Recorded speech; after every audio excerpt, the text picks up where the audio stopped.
Today, Aegis Dynamics has entered the expo hall. We still have Crusader and Tumbril on the other floor. First off, a couple points here on IAE 2954. Just want to make sure everybody understands it's in New Babbage. It is a free fly with no referral, and there are some time release ships available down here. So we've got Wave 1, Wave 2, Wave 3 on every day that they give them. So today, Aegis enters the hall, and you've got the Aegis Idris and the Aegis Javelin available for limited time purchases today. And these are the waves that they're going to be available. So I had two viewer requests that I'd like to take care of right up front in this video. Somebody asked me to do a Merchantman Warbond CCU chain just so they can see it in action. And so what I've done here is I've built it based on what's realistic for somebody who's joining the game now versus using all of my accumulated Warbonds, that including like the $0 ones, right? I've removed all of those that I can think of here. I think there's one that's like a negative one that I don't think would apply somewhere, or maybe that's removed. Okay, I did remove that one. So anyway, I'm going to walk through this real quick just to give people an idea. If you're going to go for a BMM right now, and look, caveat here that the BMM is not getting worked on. It's not even in the pipeline. We don't have any idea when it's going to be done or even when work will start again on it. There's plenty of videos out there talking about the history of it, but the gist is the team that was working on it has left the organization. They did, I think, a year ago, maybe more, and they already had other teams assigned to other big ships, and there's just nobody working on Banu ships at all right now, as far as I can tell, as far as what I've heard and all the dev talks and whatnot. So just keep that in mind. Who knows when we're actually going to get this one. And with that said, if you do want the Banu Merchantman, this is kind of what your chain is going to look like. It's a really long one, right? We're talking about a $650 ship. At least it is now. It used to be, I want to say it was $250 initially. It's possible it may have been less, but I wasn't following the game back then, so I'm not entirely sure. But it was $250 originally that I recall. And again, it's now up to a $650 ship. And with these CCUs, some older, some newer, you can get it down to $285. It's still a quite expensive ship regardless of how you do it. And I think if you bought it outright with a Warbond discount, I think it was like $600. I just don't remember the actual pricing for the standalone ship Warbond price. Maybe we'll see when this IAE. It looks like it comes up every IAE and every Alien Week almost since 2021. Where is it? 2022 here. So we had one in Alien Week, and then right after that in Invictus, and then again in Alien Week, and then again in Invictus, and then again this year in Alien Week, and hopefully again in IAE. Did I say Invictus? I'm sorry, I meant Alien Week. Alien Week is in the 6th month of the year, and IAE is in the 11th month of the year. If I said Invictus for any of these, I apologize. The 6th month should be Alien Week. The 11th month is obviously IAE, which is going on right now. So I don't want to say you should expect a Warbond for the Banu Merchantman coming up this week or next week, I guess it would be. That's when the alien... Is that when the aliens are? When is the alien date? Alien Week... Alien Day. Gosh, it's too early in the morning to be making videos. Okay, so the 25th and 26th, the alien ships will be in the expo hall. So on the 25th is when we should expect the Banu Merchantman Warbond to drop, if there is going to be one. All right, so getting back to it. That's when you'd want to pick this one up, and I don't know, I don't even remember where it would end up. I don't think it'll be directly from the Carrack to the Merchantman, because if it's a $50 discount, it would skip the Carrack, right? So it would be something under the $600 mark, which leaves you with the whole D, maybe? I don't know. I guess we'll see. Or, I mean, that you could do some crazy speculation here as well with something like the Ironclad. Just waiting for the Ironclad to launch, because it'll launch before the Merchantman, and then following year, whenever this thing gets closer to release, you would or when it does release, sorry, you'd buy the Ironclad Assault Warbond or non-Warbond CCU here if you didn't already have one, and then you'd wait for it to release, and then you get the CCU Warbond or not to the merchantman probably directly. Again, that's a speculative kind of thing. But anyway, without speculation, what you'd want to do right now is grab the Prowler one if you haven't already. Reclaimer to Prowler, because Reclaimer is most likely going to show up on MISC Day, which again is coming up. Where's MISC Day? Okay, so tomorrow, which would be the 24th, the MISC. Oh no, I take that back.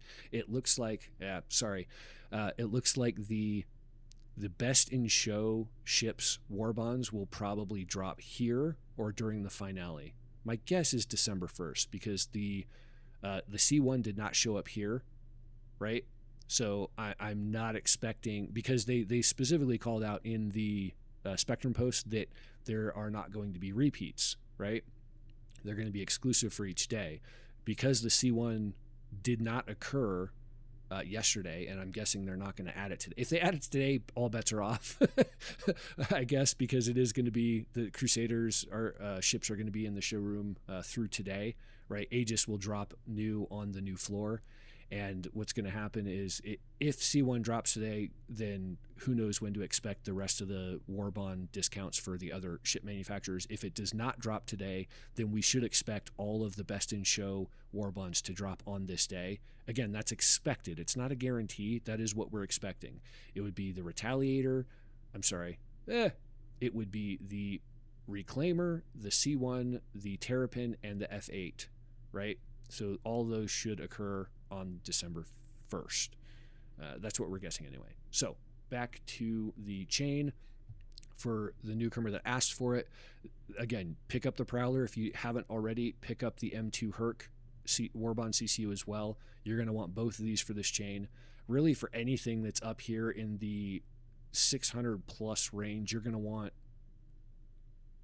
almost every Warbond CCU that comes up over the next year, quite literally. If you're trying to maximize this discounted amount down here, you're going to want literally all of them. If the Carrack goes on sale, if the whole D, well, you should probably grab a whole D because it's still in concept. You should probably grab whatever's closest to it right now, or whenever it's made available. Again, that'll be the same day as the other MISC ships launching. It's not going to get a Warbond, but it'll be available in the CCU game to get a standard CCU to the hull D. And you just pick whatever's cheapest. I don't remember offhand what it is. If the Ironclad Assault comes up again, maybe an Invictus or something, grab that. 600i, obviously, especially if you're getting the 600i Explorer to M2. The Prowler's available right now. Snag it, again, with the Reclaimer specifically. Reclaimer and Glaive, again, if all these are going to make sense when they come up, right? And you're going to have to do some gap filling as well. That's almost a guarantee. If somebody has a perfect chain with Banner Merchantman, I would love to see that in the CCU game app. So if you guys have that, send me a link or something. That'd be cool. Anyway, these are the ones you're supposed to be looking for. It's basically everything that comes up, right? And again, you don't need to start with the CSV. I just use this one because it's available right now, right? So you could get an LTI token with the CSV and start your chain with that. Again, I would not recommend doing this chain with your only other ship. If you only have the game package with like a Titan or a Rambler or something, or Rambler. If you only have a Titan or a Cutter or something as your only ship right now, if you just started the game, I would build this chain separately with other ships. That's just what I recommend. So it'll take you a long time to get there anyway, so it doesn't much matter. But yeah, it's a long chain to go for this big old ship. And I tried to do this as reasonably as possible. Again, I didn't use any of my $0 ones, so this gives you a reasonable kind of line to try and knock off $365 if you can. $285 seems reasonable for possible in future Warbond CCUs, so it looks like you could save at least 50%. Another request I had was to show them how to get to the store that I always show in the view in most of my videos. So there's a couple ways to get there. The best way for CCUs is to go to My Hangar and then do this Ship Upgrades button right here. And this pops up. Just switch over to all ships here with this button that gives you all the variables, and then click in here and just kind of scroll down until you see the Warbonds that are available and the ones that you want to add or buy or whatever. That's how to get here for the ship upgrades for the CCUs. The other one is go to the shop, pledge store, and after you're in the pledge store, you go to other. And then you go to, let's say, standalone ships, for instance, and then you go to price. I always go small to big. I don't know why. I tend to not buy the super expensive ships. I think that's why. But that's how I get to this version of the store instead of going through, I don't know, whatever other crazy stuff that they've built here, right? So they have this, and then like you can click in, but it makes it difficult and awkward to get to the buying things. I mean, you go to buying options and eventually you get here, but it is a little more clunky. It's prettier, right? So I think that's why they built it in this new style. But to get to the much more quicker, just scroll down for everything kind of view, that's the way you go. You go to other, and then you go to standalone or packs or add-ons or wherever you want to go, right? You can do ship upgrades from here as well. So there you go. That's how you get to the old version of the store. I think it's the way they're calling it now is the old way. That's how you get there. Hope it helped. So I posted a poll this morning, and it's had quite a few votes already. It looks like the consensus so far is that the Intrepid is overpriced. So I did post a follow-up question. I'm hoping you guys can give that one some answers as well, just so I have a barometer of what the viewership really thinks about this ship. Thanks for participating, and hopefully you'll get into the other poll as well. All right, so for the CCU game today, we don't have much changing at all. M2's gone. Prowler is still here. So are the Zeus ship CCUs.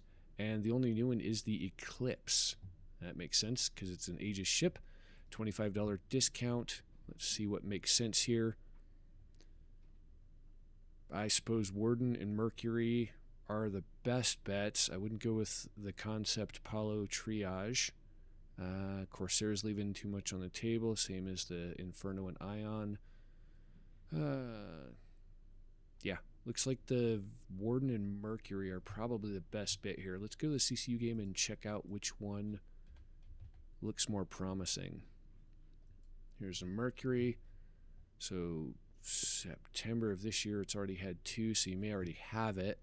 Or sorry, it's had 1, my bad. So in September, it has already had 1 this year, 2 this year, back in March as well. Last year, I mean, it's pretty often. And the Warden here has had like 1 or 2, just 1. Just 1. No price increases either. I'd probably go with the MSR. It seems more reliable to hit the CCU game. The Warden clearly has only had 1. The MSR over here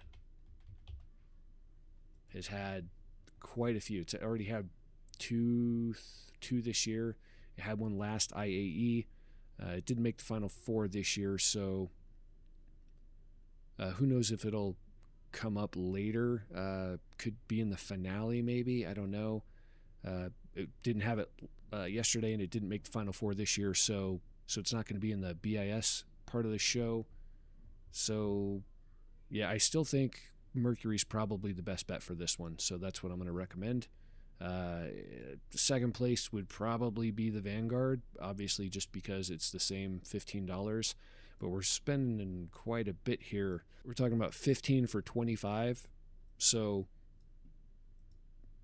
yeah, I mean, I think that Mercury is still the best bet. So although there's only 1 new Warbond CCU, there are some other concept CCUs we should probably cover here. The Nautilus being one of them. Odyssey is another concept ship, so that's basically okay. They're both going to increase in price, so it's fine to use it this way here over on the left, which is normally taboo. You could go Perseus as well, but you'd be leaving more money on the table. You could use a Merchantman as well, but you'd be leaving more money on the table. So yeah, I would, if you're going to do this one, in concept form, I would pick out of all the concepts the Odyssey. It's the closest in price. Anything else, you're just leaving so much on the table that I'm not sure it makes any sense. So there's the Nautilus coverage here. What else do we have for concepts? The Genesis, probably should have covered this one yesterday. Galaxy is also a concept ship. They're both going to increase in price. That's probably your best bet. But you could do the Valk, spend $5 more because you know you've got a Warbond to the Valk. That's up to you. It's $5 more, but it's guaranteed that it's not quite guaranteed. You might already have this one in a Warbond CCU to the Valk, right? And there will probably be one on the BIS day as well. So I'd be okay going $5 more for the Valk versus the Galaxy here, 20 versus 25, and rolling that way. I think that'd be okay. Either one of those is a fine choice. Next concept up for grabs is Starlancer TAC. It's still there. I think I can go through this again. I think the Mole's had at least one every year since 2021. Let's go look real quick. Yeah, Mole's had lots and lots and lots and lots and lots, right? IAE since 2021. So there you go. The Aquila has had not as many, but it's been often enough that I would anticipate it would come back. Mole's probably, thinking about the Mole's probably the better pick here. I'd say number one is Mole. Number two is Constellation Aquila. Obviously, if you already have either one of those, then that would be the best choice for you. Scrolling down further past the TAC, what do we have that's been added here? In concept form, Max is still here. Also the Zeuses as well, of course. The Vulcan is concept still as well. MR is concept, so I wouldn't go for... I mean, you could go for that one, I guess. It's still the least amount of money. They're both going to increase in price. The problem is, I would anticipate that end game for these two, they're pretty close, right? It's only a $10 upgrade. I would anticipate the Zeus MR being a higher dollar amount than the Vulcan, so I would be cautious with this one. If you're cool with the risk, go with that. If not, I'd go with the Saber Comet. It's $5 more, but it's pretty much guaranteed that the Comet will not be more than the Vulcan because the Vulcan will increase in price. That's the sure bet. If you want to do a little more speculation, I go with the MR version of the Zeus, which is also in concept form.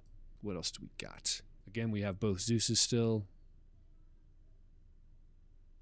The E1 Spirit. Again, I should have covered this yesterday. Razor's the best bet, I guess, because you're not going to use the Ghost M1. Hull B's leaving. It's 5 versus 10, I guess. So for the E1 Spirit, I'm not sure really what the best path is here. If you look at the Razor, it's had a couple, right? It's had 2. What's a Hull A? Hull A has had 1 Warbond CCU. That's a tough call, right? I'd probably just err on the side of spending the least amount, which is $5 with the Razor, because it's basically 1 versus 2, and both of them are relatively rare. Ballista, Freelancer, Dirt Lake. Yeah, I would definitely say Razor's the best bet, even though both of these are kind of rare. I'd probably go with the Razor for the E1 upgrade. Yeah, and past that, I'm not sure we're going to have any other concepts that really make sense until you get down to like the Origin. Origins aren't even in yet, so the Origin vehicle is down here, the G12 or whatever they call it. It's not even up yet. It won't be till Origin Day. So I guess the Rangers, if you wanted to grab a Ranger for a slight discount, you could grab any of these Warbonds to the Ranger from the Aurora LX, I suppose. I mean, that's a $5 upgrade. Grab some of those if you want a Ranger in the future, or if you just want to speculate on a $5 increase, so you're saving additional $5 without buying a Warbond CCU. You could do that for any of the Rangers, right? The $35, I think there's a $40 one. Yeah, here's a $40 one. Are there more? No, it's just a 40 and 35. So as far as speculation goes, or non-Warbond CCUs that will still generate a discount in the future, it's really down here at the Rangers. Nothing really between them and the Vulcan for concepts. Not yet anyway. There will be a couple more that we'll add in throughout the event. Again, Origin will have their ground-based vehicle. There will probably be a couple others too. So that's it for the, I guess, speculative and or non-Warbond CCUs that you can look at due to concept pricing. So there are some additional concept ships available in the standalone section. Obviously, those CCUs are available for them as well. So if you're looking at concept pricing for a CCU, go ahead and grab any of those that have made it in. Just walking through the store here real quick. The E1 is available. I didn't cover that yesterday. Somebody brought it up in the chat. I probably should have. It is still concept pricing. And it's available in the store, both in the standalone and the CCU section. Here it is. There are basically any of the concepts from Crusader and Aegis have now made it into the store in both sections. So if you're looking for those, here's the Vulcan 10-year. If we go down a bit further, still have the Starlancer TAC, Genesis Starliner, Nautilus has now been added as well. So we do have a few concept ships here. And they have added additional Retaliator modules. So it looks like the other two that I posted the other day, it may have been they were always here. Again, I don't check this pack section very often, so they may have always been here, these torpedo modules. But it looks like they did add the Retaliator cargo and a second torpedo module. Oh, bow and stern. Okay, I see the difference. I don't have a Retaliator. Sorry, I'm not super familiar with the modules on this ship. But here we go. They did add some. It looks like one is a 10-year, one is, oh, they're both 10 years for bow and stern. I don't know what the difference is here, guys. They're both, I don't understand the pricing, guys. This is confusing me. We've got a 10-year and a not 10-year. So what? So there's no discount or anything. 6 months insurance versus 10-month insurance. It's the same thing. It's literally the same thing. You've got bow, 10-year versus not 10-year. So this is an IAE special with no discount, just better insurance. So that's the gist between all these different ones. So it took me a minute to like look through them all and see what the real difference is. These are the same thing. One of them has 10-year, one of them does not. Yeah, you're going to buy the one with better insurance, even though insurance is not supposed to matter all that much in the end game, quote unquote. And the same thing for the bow torpedo module, 10-year versus non-10-year, and the stern cargo module for 10-year and 10-year for bow and stern. Okay, you guys, oh my gosh, why do they make this so confusing? You've got cargo for bow and cargo for stern, both 10-year. Both the same price, but they don't have the non-10-year for these. And they have the 10-year for the torpedo module in the stern and the torpedo module non-10-year for the stern. And for the bow, they've got the same thing, 10-year and non-10-year. They did add them. Just be careful about which one you're actually picking here, because they don't have the standard 6-month insurance on these. They have the 6-month and the 10-year here, and they have the 6-month and 10-year here. So just be sure you're getting the right one. Okay. If you want them, they're here. Hope it helped. Hope I didn't confuse you more, because I confused myself. Oh boy.